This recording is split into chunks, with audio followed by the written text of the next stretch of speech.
Good evening, everyone. Phra Nicholas Thanissaro coming to you today from London in the UK. And this is 1 full year now that we have been doing these full moon meditations here in Europe. So thank you very much, Natalie, for the glowing introduction, and to Wendy for the soothing exercise session. I'm not sure about everyone here in person. You look fairly familiar, but for the benefit of anyone online who's maybe new to meditation today, I will go quickly through the meditation technique so that we can join in and have a productive meditation in case you're new today. So meditation is something that has been offered to us as an antidote for what tends to happen in our modern daily lives, which is that we tend to get hijacked in our minds by all the busy things going on around us, sometimes to the point that it's very hard to bring our mind back to where it needs to be in order to discover peace and balance in life. So meditation is a way in which we can relocate our scattered mind back to a place within ourselves. There are many ways to practice meditation. One of the ones which you may have heard of before is breathing meditation, and meditation on breathing would mean putting your focus of your attention on your breath, and as your breath goes in and out, then your mind would follow the movement of the breath.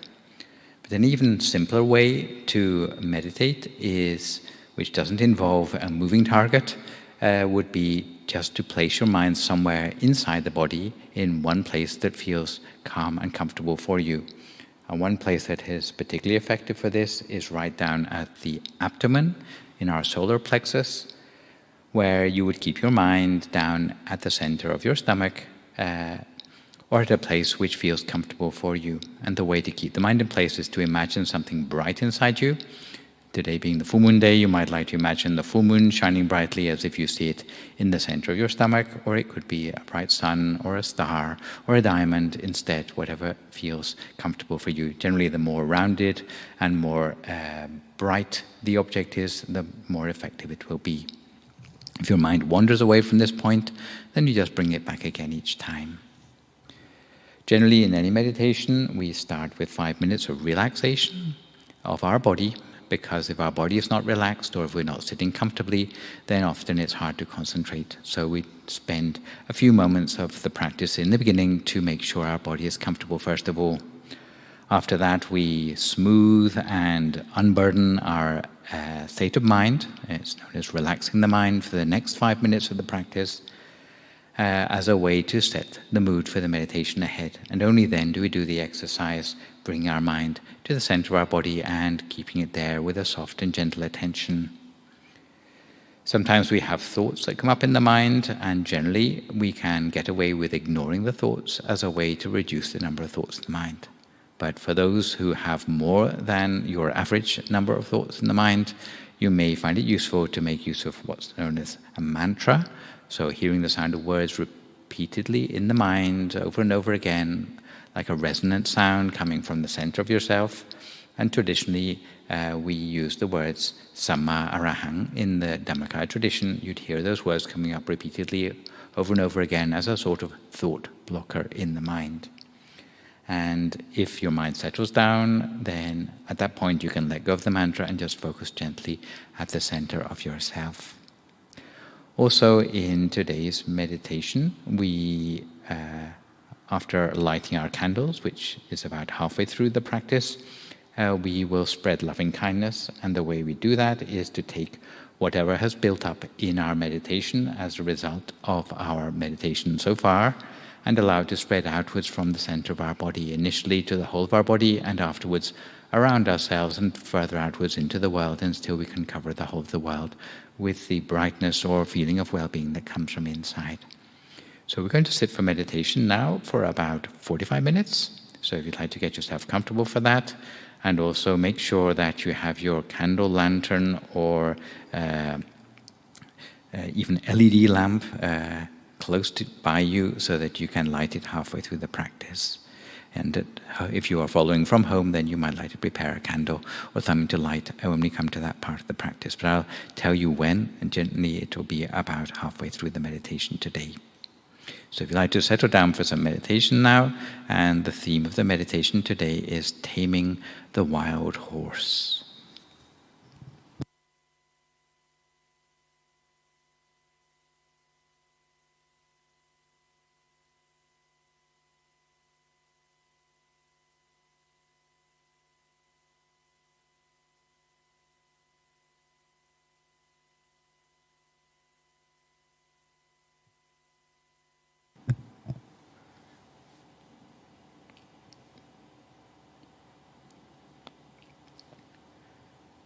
So we start by gently adopting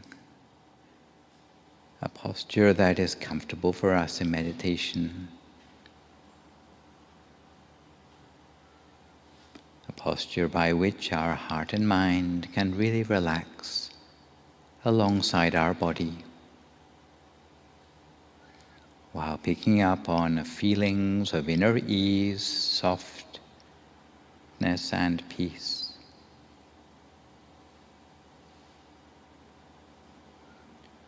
When you're ready, close your eyes very gently, and we can just start to release the tension from all the habitual places where tension builds up in our body.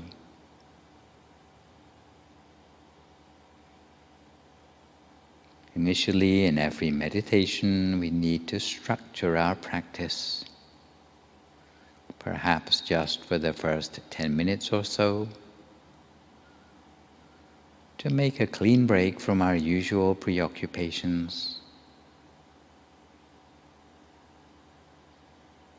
while setting the mood for the meditation ahead. So in this regard, you can start by slowly taking a deep breath in before exhaling, just feeling the soft touch of the breath on your lips.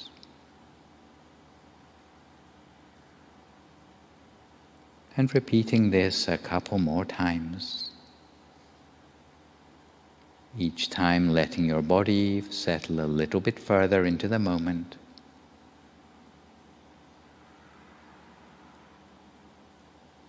And letting your breath flow naturally as you feel its ebb and flow.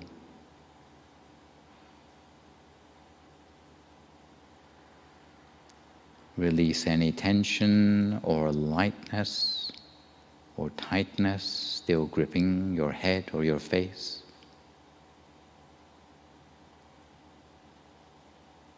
And relax yourself from your shoulders down through your chest and your belly.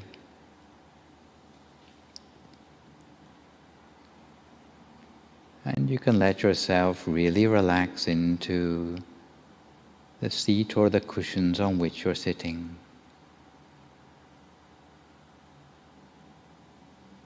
You generally want to err on the side of being too relaxed when you're preparing for the meditation ahead.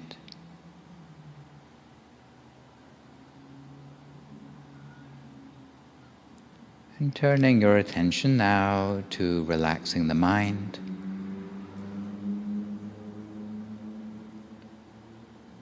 You can start to become increasingly attuned to the feelings inside you. If at any point when you're meditating you start to feel a sense of not quite being comfortable,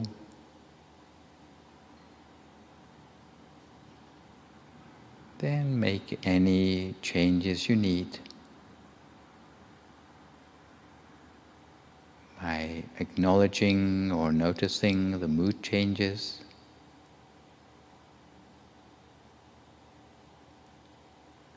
And just taking a few moments to come inside yourself to an inner place of relaxation.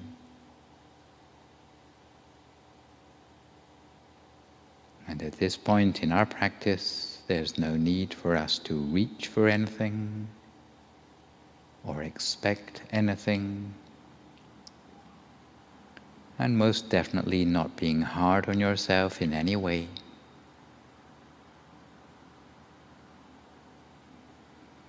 You can just let go right from the start of any sense of self-reproach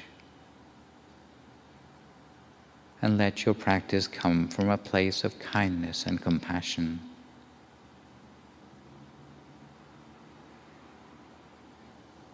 As we simply take a few moments of our time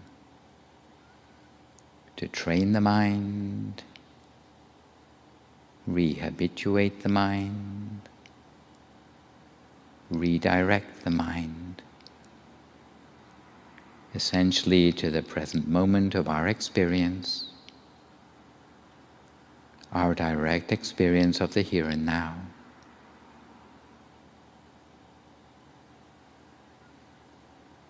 So rather than the place where we're habitually caught up in concepts, ideas or daydreams,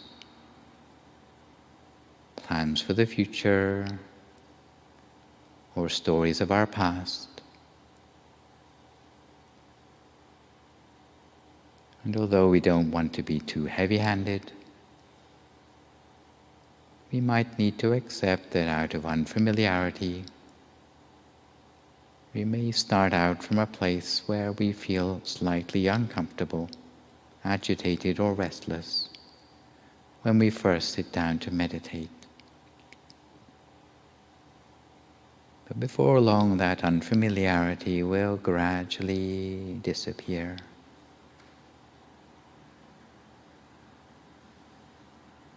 If you've been busy doing other things right before the meditation, or if you've simply been thinking a lot, then the mind is unlikely to calm down immediately. It will have built up a certain amount of momentum. It takes a few moments to settle down again. And it's only natural to experience that movement of mind, physically as well as mentally. So remember the idea of giving the mind space and allowing it to come to a natural place of rest in its own time.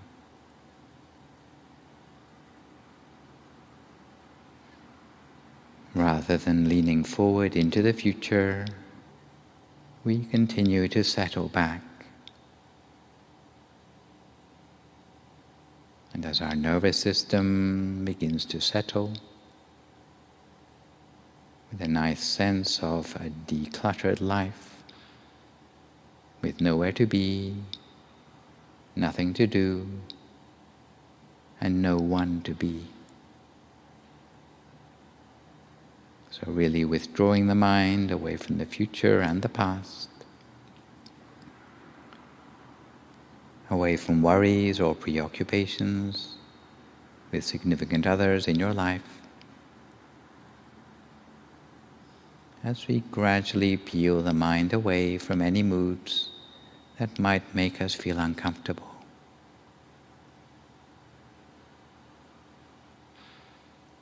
And there's so many different moods that we can feel as we're meditating.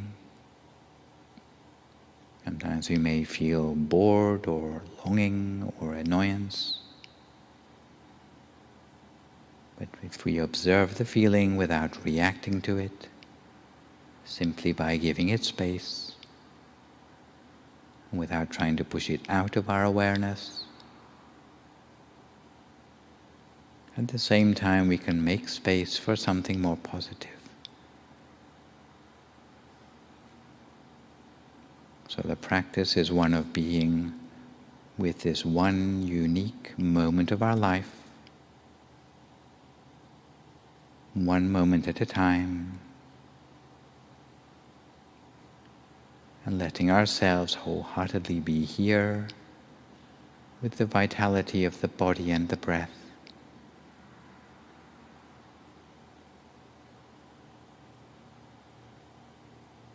And we treat any pleasant or unpleasant feelings arising in the mind, any moods, bodily sensations, sounds, or visual imagery with perfect equanimity,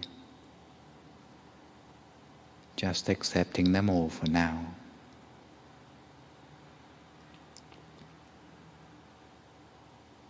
And when we feel we've relaxed ourselves both in body and in mind, we breathe in slowly and make a mental note of the turning point of the breath inside the stomach. Once we've taken note, from here on in we can just forget about the breath.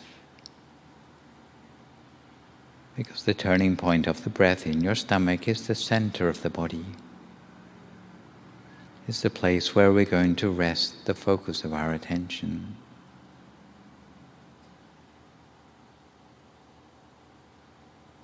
It's a place right here in the center of the stomach. Although in practice, it doesn't really matter where exactly we place our mind at this stage.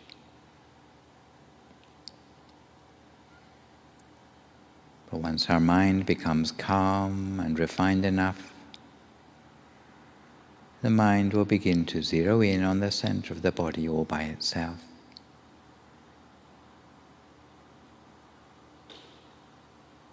When the mind begins to settle at that point, you'll start to feel that something is almost alive at the center of the body.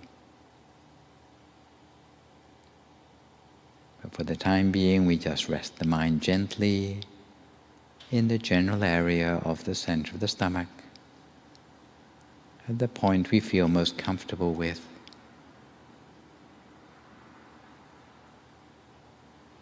The way you place the mind at the center of the body should be as gentle as if you were floating a needle on the surface of some water,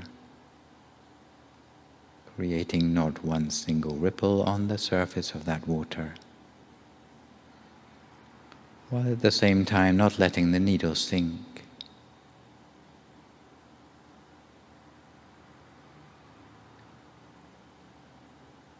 It's the same sort of gentleness we need when we are placing the mind gently at the center of the body, almost with a feather-light touch. And to help to keep the mind in place, to act as an anchor, we can picture some sort of bright object in the mind. Maybe something like the sun shining, the same sort of sun you might see in the distance if you're walking at the seaside and saw the sun on the horizon, shining bright, clear and round. And we visualize without making any effort, because it's our natural ability, an ability of the mind to perceive things internally.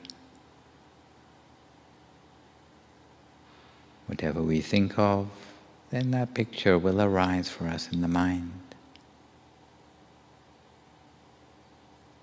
And that's the way we visualize the inner object, whether it be a sun shining, a full moon, a shining star, or perhaps a diamond sparkling brightly.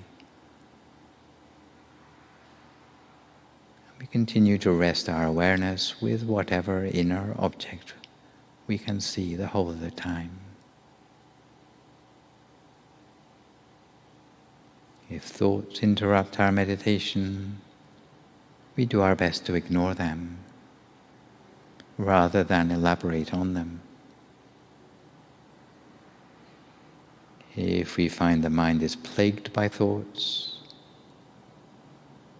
we find our brain is like a proverbial hamster wheel,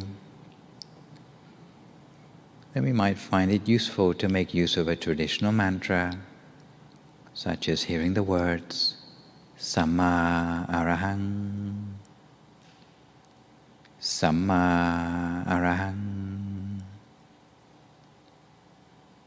Samma Arahang, coming up from the center of our body over and over again.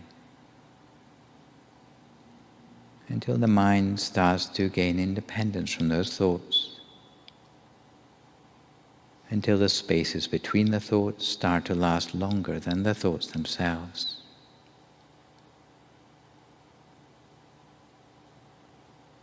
And we should bear in mind that just because we sit for meditation for a few minutes each day, it doesn't mean that we will immediately master the mind or be able to turn the corner on our old bad habits. It's not to say that you won't sometimes experience those aha moments when you realize what it is you've been doing. But the process will likely be a gradual one, where each day you enter the zone a little bit more easily, with a little bit more clarity. And in doing so, you'll manage to avoid many of the habitual reactions that stress you out. This is what it means to have awareness, to see the mind with absolute clarity. There are those who are new to meditation who often make the mistake of searching for some sort of inner experience or wanting to be rewarded with some sign of progress or fruition. But peace of mind or insight will always be elusive if we're struggling to find it. If we can bring a real sense of genuine captivation and curiosity to our meditation, then it doesn't really matter what those qualities are. It's because when they become a part of the meditation, a part of that which is observed, a quality that can be described as gentle curiosity, when this becomes part of your approach to meditation, you'll notice that the mind feels very open. And the idea of approaching meditation with a gentle curiosity implies a sense of soft, open, and patient interest. It's perhaps the way you might quietly watch a wild animal from a hidden place, without letting on that you're there. Because you're so captivated and engaged, and you're 100% focused on what you're watching,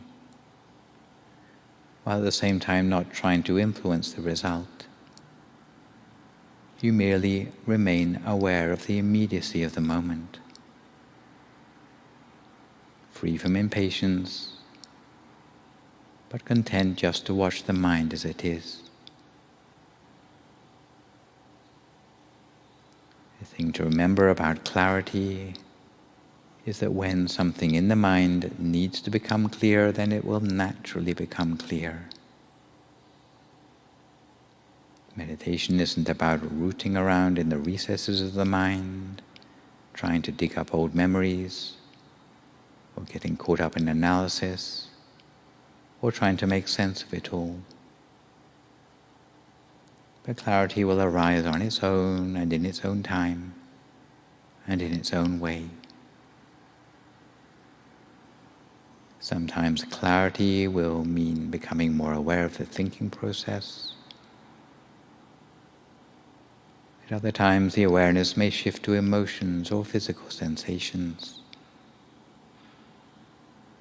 But whatever happens and whatever you become more aware of, allow it to happen naturally.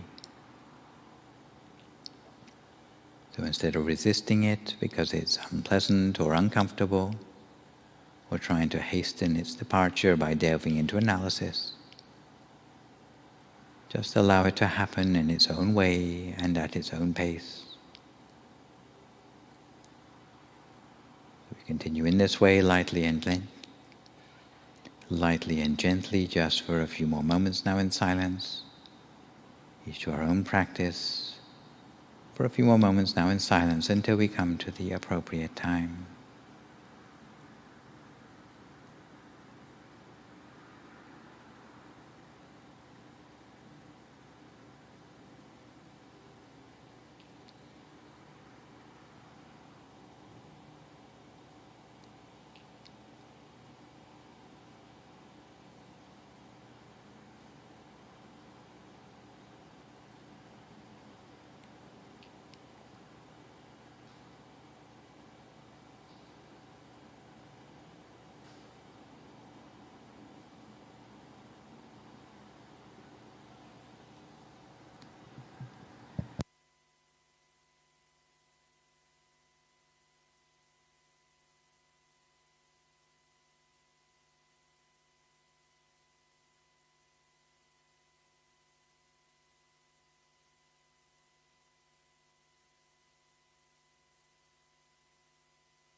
Notice your mind wandering off onto other things each time you realize. Simply bring your attention back again to the center of the body as before. But when you bring the attention back to the center, do so gently with respect for yourself and respect for the stability of your mind. When different feelings or bodily experience arise in your practice, whether it be warmth or tension or tingling in the body, we can observe that direct experience, just watching it and allowing for it. Because ultimately it's the awareness that matters.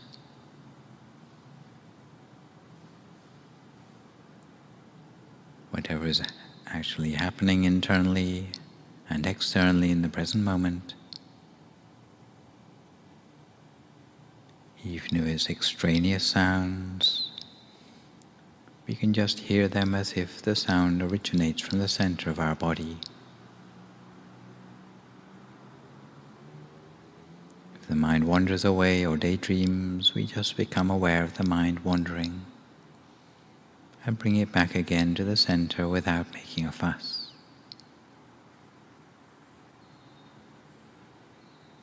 And in such situations, it may be useful to remind ourselves of the analogy of taming a wild horse.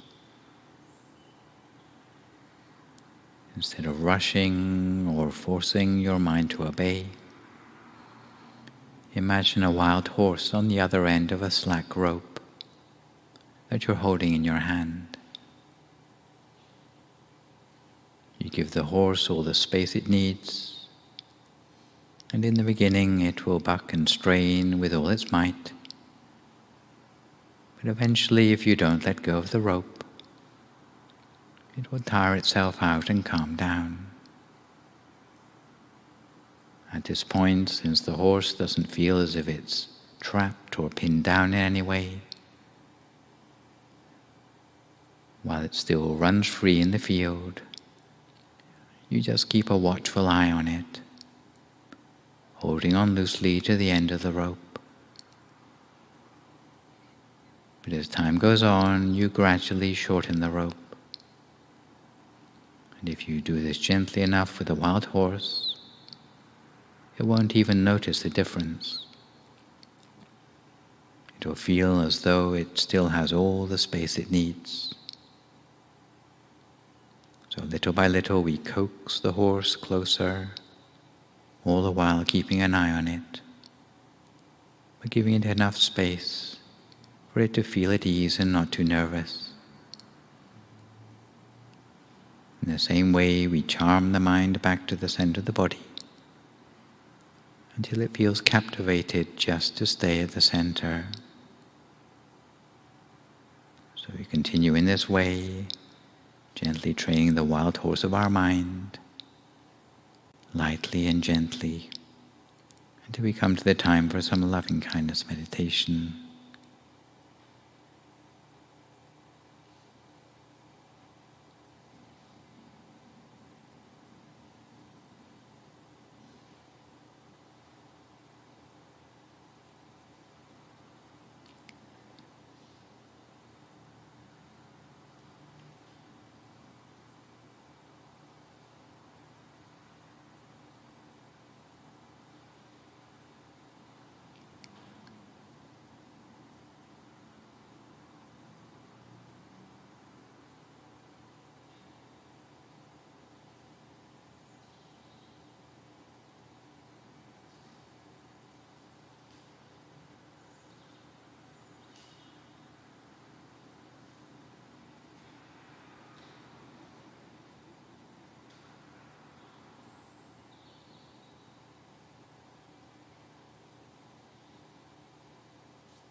As we return to our seats, we gather together over the brightness, illuminating the candles back into our minds, into our mind's eye at the center of our body, re-establishing a sense of balance, equilibrium, and brightness within ourselves. Almost like the brightness that we have put out there into the world has a corresponding brightness within ourselves at the center of our body. Once the mind has absorbed the source of pure energy, we now imagine that that energy radiates outwards from the center in all directions. We gently visualize the pure energy taking the form of a crystal light, which grows out, becoming larger from the center of our body, to pervade every last cell of our own body, or reaching out beyond that to our whole family, our neighborhood, and everyone in the world, no matter who they may be. We emanate a positive intention along with that expansion of pure energy, full of love and compassion towards all. For those who are suffering, may they be free from sadness and pain. For those who are already happy, may they be happier still. So you might imagine that we emanate a positive intention to everyone in our country, neighboring countries, across entire continents, the entire globe, and beyond that still. Be well and happy, and dwell in peace. Even in the darkest of nights, the starlight can shine through. Even troubled times can have a silver lining. Even times of crisis can bring forth resilience and growth. Even when things around us have gone awry, yet our mind can re-engage with happiness through the practice of meditation. In the same way, by spreading our love and kindness, it's a way of reaching out to all human lives with a sense of empathy towards one another, an energy free from stress or anxiety, free from worry or irritation, free from sickness or danger.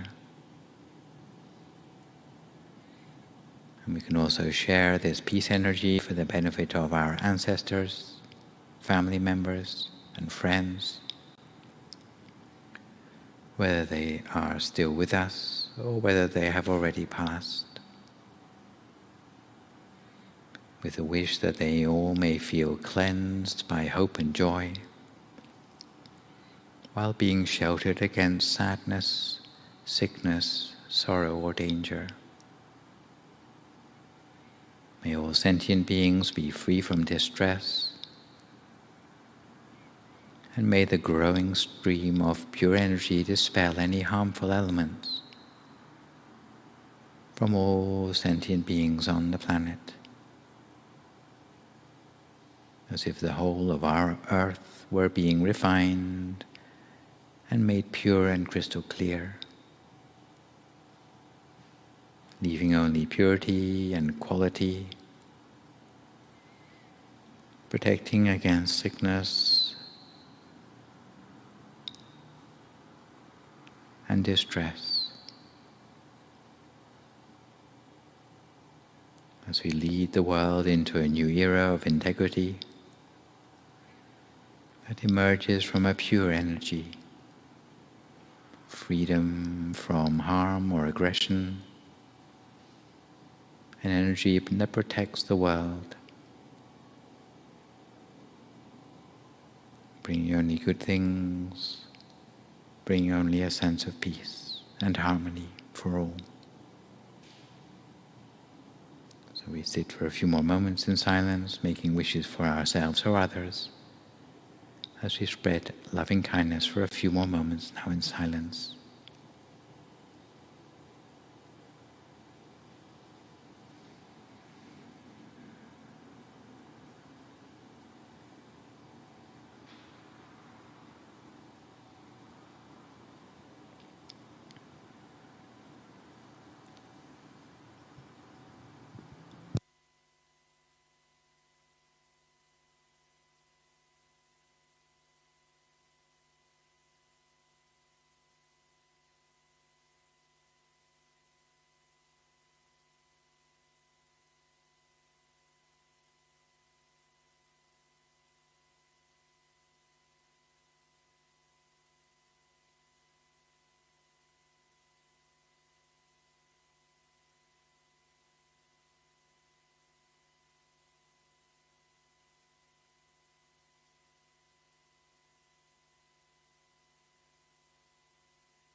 Be Buddha Palapata Pacheka Nanchayam Palang Arahanta Nanchate Chena Arakam Bandami Sapaso Sapaputhanupavena Sapadhammanupavena Sapasankhanupavena Sathasoti Bhavanto Te. If you would like to come to the end of your meditation for this evening, you can gradually open your eyes again. If you feel at all uncomfortable, then slowly try changing to a more comfortable position before gradually finishing your practice.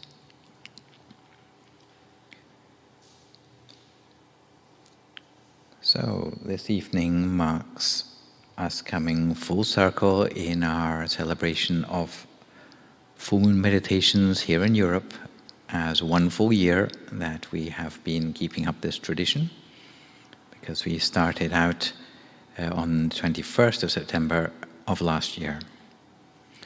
And the moon that we have returned to today is the harvest moon, which is the closest full moon to the autumn equinox. And that's the time when the sun is directly above the Earth's equator. And the day and night are of equal length.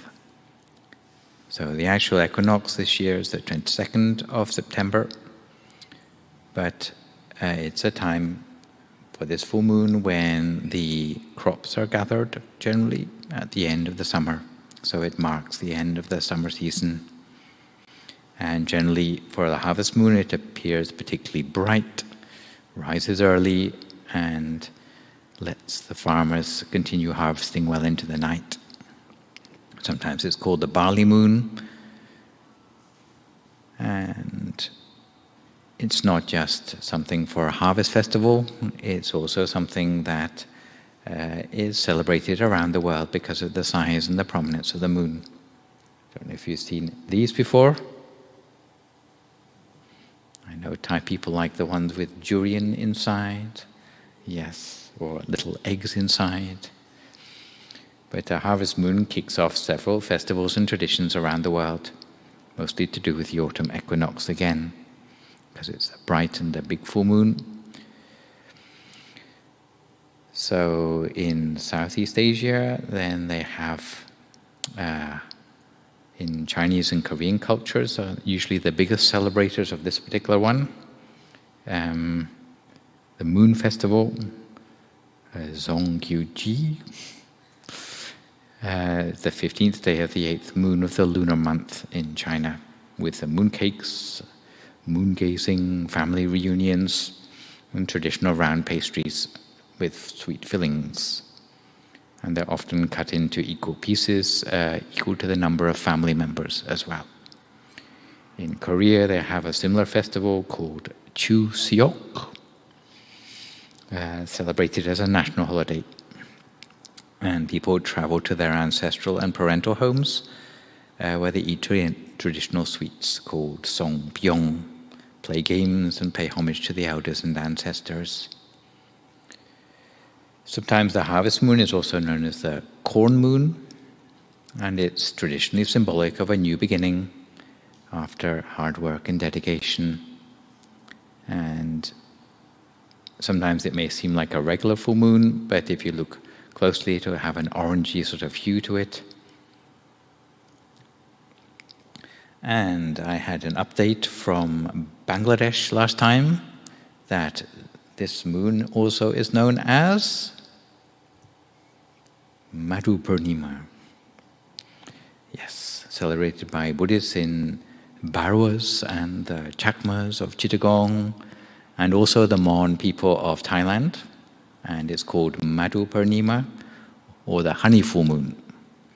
And it commemorates the offering of honey by a monkey to the Buddha. Yes, I think you heard that right. During his 10th rains retreat, the Buddha underwent a disagreement in his monastic community. And the way for him to sort out that disagreement, or between the quarreling factions of his disciples, was to withdraw by himself into the forest and leave them to it, basically, until they started to come to their senses. And because he was alone in the forest, then there was no one to look after him, except for a monkey and an elephant. And the forest is called the Parilayaka forest, and the elephant brought him fruit, and the monkey brought him a honeycomb. And the monkey was so excited by being able to do something to help the Buddha, and the Buddha accepted his gift, that he jumped about without paying proper attention and fell out of a tree and died. However, he was immediately reborn in the second level of heaven as a result of his generosity, which is pretty good going for a monkey. And the sort of happy ending for the story, apart from the monkey getting a better rebirth, is that the monks of Kosampi realized the Buddha was missing, and they renewed their vows to be unified and cooperate again. And the Buddha gave a teaching that this elephant lives alone in the forest, and in the absence of a proper partner, if you do not get associates with wisdom and high thoughts, it's better to live alone in this world, because having foolish associates will only increase your suffering. So those monks who had divided into two groups made up the differences, and they sent a representative to the Buddha to invite him to go back again into their city. And the elephant was also heartbroken to see the Buddha go, and followed him out of the forest. Yeah. and the elephant also died of grief. But I'm sure he went to a better place. Yes. Oh, he went to the second level of heaven as well. So the lesson of Madhu Purnima is that charity, service, and unity are essential for human life. And it's necessary to have mutual tolerance and establish unity, especially in the monastic community, which is the reason why we like to organize events where monks from many different temples come together.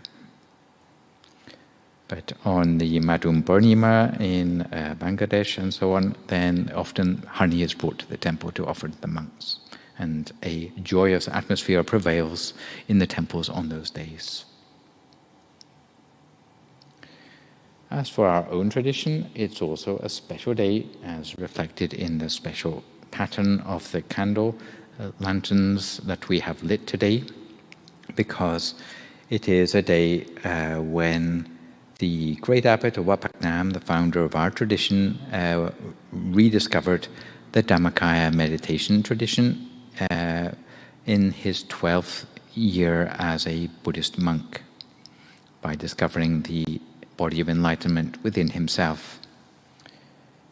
And I won't tell the whole story of the great abbot today, but I will tell it in brief about 3 times in the great abbot of Wat Phra Nam's life when he had a brush with death. The first time he imagined it. The second time it was forced on him. And the third time it was voluntary. Are you interested? Well, the first time, when I said it was imagined, was when he wasn't yet a monk, and he was making his way on a empty rice barge back through the rapids of a place called Bang Iten, where normally boat owners who had a lot of money with them, a lot of cash, would be very afraid of being robbed along the way. And generally they would travel in convoy to save being vulnerable. But that day he found himself alone with the boat and his crew. And at first he thought to himself, I better hide myself because they always will go for the captain first. So he hid himself, and then he thought better of it. He felt guilty for leaving his employees exposed, because really he should be the one who should take responsibility. So he went back and sat where he should have been, where it was clear that he was the captain, sort of the helmsman as it were. But that whole experience left him feeling that death is something that can be with us at any time. And he realized that really if death can come so easily, especially in even while earning one's living, then one ought to find a higher truth in life. And at that time he made the commitment to himself that as soon as he could make life secure for his family, he didn't have his own family, but he must look after his surviving mother and younger siblings, he would enter the monkhood. So his first imagined brush with death was the thing that made him, from an early age, decide to become a monk instead of following the normal life of a merchant. The second time was slightly more dramatic. This time someone really did turn up with a gun. Someone called Nairot. Yes, Mr. Survivor, if you translate from the Thailand. And because the temple at Wat Phra Nam in the old days was a bit of a sort of mafia hangout, they didn't like this new monk who was sort of cleaning things up around the temple. So one day when he was sitting like I am, giving a Dhamma talk, someone turned up in the audience and pulled a gun on him. And they shot a big bullet hole right through his robe, with a hole in the front of the robe and a hole in the back of the robe. But in between, it's like the bullet decided it didn't want to harm this monk. So he had 2 big holes in the robe, but nothing in the middle. And actually, they took his robe away and showed it in court and put Mr. Rod away in the prison. even though the great abbot of Wat Phra Nam turned up in court and said, well, he didn't do anything to me, all he did was shot me, but they still put him in prison. And unfortunately, he was let out of prison sometime later, but he went back to his old ways and didn't live much longer, unfortunately. So he faced death a second time, but this time miraculously escaped. Third time, intentionally. On the full moon day of September, in the 12th year of his monkhood, he decided that he had experimented enough with different sorts of meditation, but what was really needed was to try to meditate by putting his life on the line, let go of everything, including his attachment to life, by sitting for meditation all night, using the meditation method which he had managed to put together from many different sources available at the time. He knew about Samma Arahang. He knew about bringing the mind within, down the 7 bases. He didn't really know about the center of the body. And he certainly didn't know about bodies of enlightenment. He didn't know about spheres of the Dharma. But he sat for meditation during the day with the resolve that he wouldn't get up from his place until he could attain some part of what the Buddha himself knew of enlightenment and described in the scriptures, which seemed to have been lost from history. And in the beginning, he was able to get a clear sphere of light at the center of himself, which was stable. And it stayed with him, but he realized there must be more. And later on, he sat well into the night, meditating further on the words Majjhima Patipata, which normally means the middle way or the way between 2 extremes. But he realized that there must be a more literal meaning to these words, Majjhima Patipata, which means that you must focus at the middle of what you have inside you. In which case, he went through the center of the body, center of the center, and was able to discover a living body of enlightenment of the Buddha inside himself, which he came to know was called the Dhammakaya, as a sort of body of wisdom, which is actually within every person if they practice deeply enough.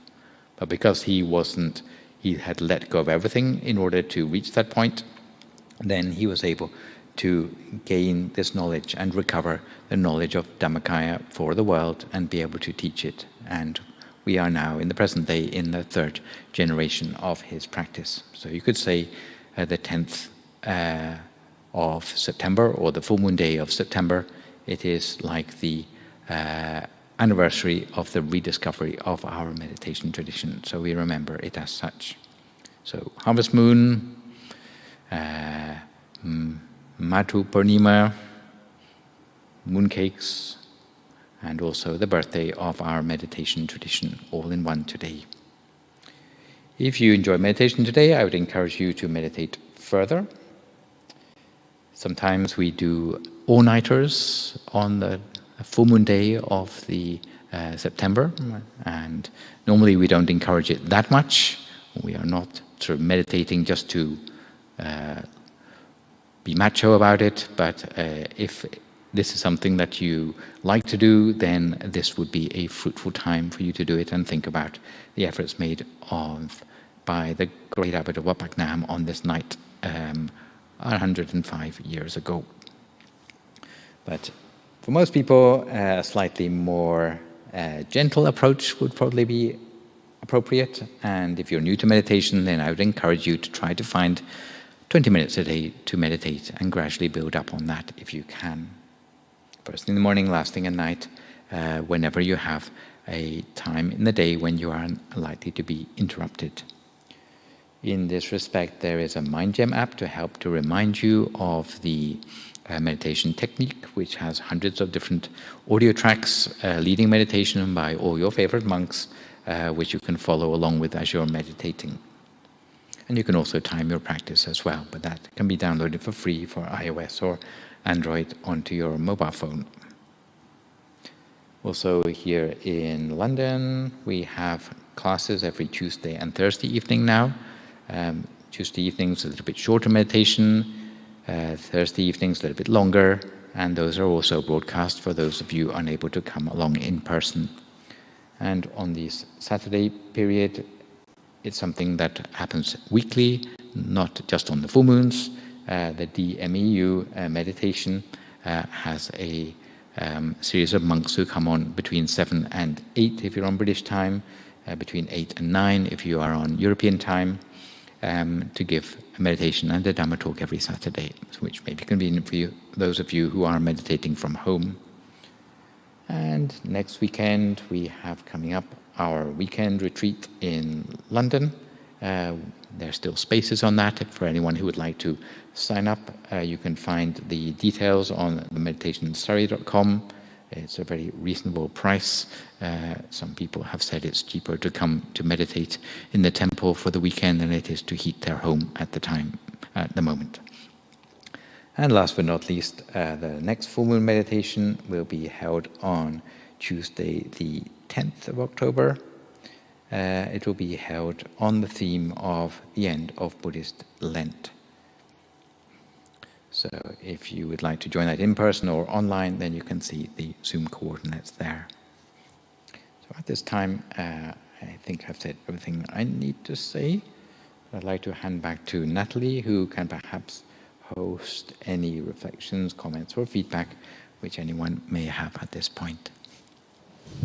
Sadhu Chaka Lumpy. So, it's a lovely evening. Anyone have any questions at all?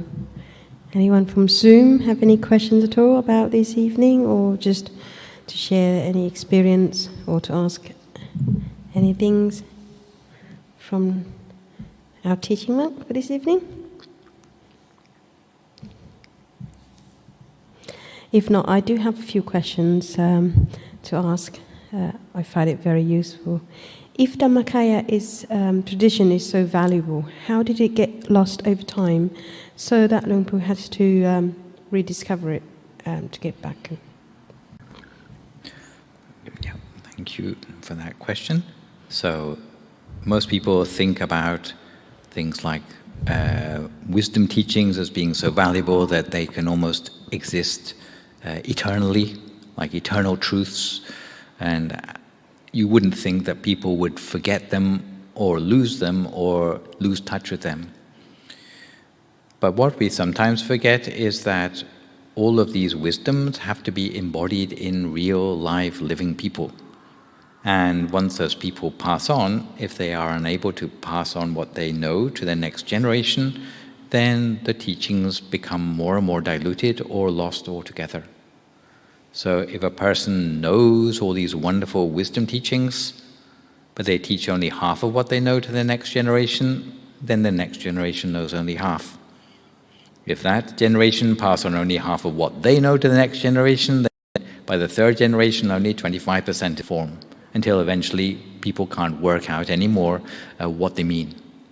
And even with Buddhism, a lot of the things we read in the scriptures which have been preserved in writing, we can't make sense of them. We see words in there, we can't imagine what they mean anymore. Things like the word Dhammakaya is actually in the Buddhist scriptures, but no one knew what it meant apart from thinking about the literal meaning. So this was why Luang Pu had to rediscover it, because he had to piece it back together again. And the sort of efforts he made where he was willing to put his life on the line was the sort of energy and inspiration which was needed to make that connection again after it had been lost probably since about 1,000 years after Buddha passed away. So it had been lost before that point for getting on for 2,000 years. Sadhu Chaka. Yeah. Back then, we probably haven't got library or archive or anything like that. Things can get lost in transaction. So yeah, I seem to remember when I was little, my grandmother told me to meditate, but I don't understand what meditations mean. So I never asked, and she never explained, and that's it. So yeah, the second question is, what is the meaning of the writing on the candle in front of us here, with the patterns that we see, kind of round patterns thing? What is the meaning of it? And then is it supposed to be like 4 elements? So I'll backtrack to this picture again. We have our 4 elements. Actually, it's 6 elements if you count them all. We had some of them just now. Was it earth, wind, and fire, plus water. Yeah, earth, wind, and fire is usually easy, the 3 most easy to remember for some reason. So the 4 major elements which make up our body, make up everything basically, but none of those elements are living elements. In the middle, there is the element of space, so that's number 5. And then in the middle of the element of space is the element of wisdom or knowledge. And in the old days, with the great abbot of Wat Phra Nam, he said that around the center of our body, of course, we've got the wisdom in there, but there's a space around the wisdom, and then each direction there are the 4 elements which can be seen in their essence as well. These days, in the modern way we practice meditation, we don't go into the 4 elements like that anymore, we just concentrate at the center. But sometimes we see also this writing, which is actually writing in the old Cambodian language called Khom, or Khmer. I mistakenly thought it was describing the 4 elements, but I looked on Google Translate. Interested to see what I found? And discovered that it says Samma Arahang. So the first one of the syllables says Sam, then Ma, and then Ara, and then Hang. So that's, if you see it with the writing, then that is what the writing means. But the symbol with the 4 or the 6 elements, that is what that pattern means, which we have lit for the candles today. Yes, and you'll see the same pattern actually on all the windows of the center we have here as well, which is the far-sightedness of the monks who built the temple. Yeah. Sadhu Chaka. Of course.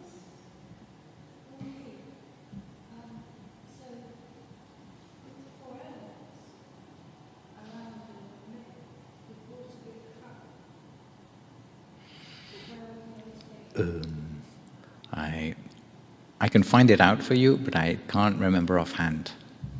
Yes. But in essence, the way it's described is that all the elements are everywhere in your body. So it's not like, oh, it's your bladder or something in front, or your stomach. It's actually, there are the subtle elements, which you would see only with the mind. But the way these elements are understood, or they would be contemplated, generally speaking, is that they be contemplated like earth element would be all the solid parts of your body, water element would be all the fluid parts of your body. So your blood, your lymph fluid, that sort of thing. Fire would be the warmth in your body, and air would be the sort of the air in your body, yes. Thank you, Chaka. Is there any more?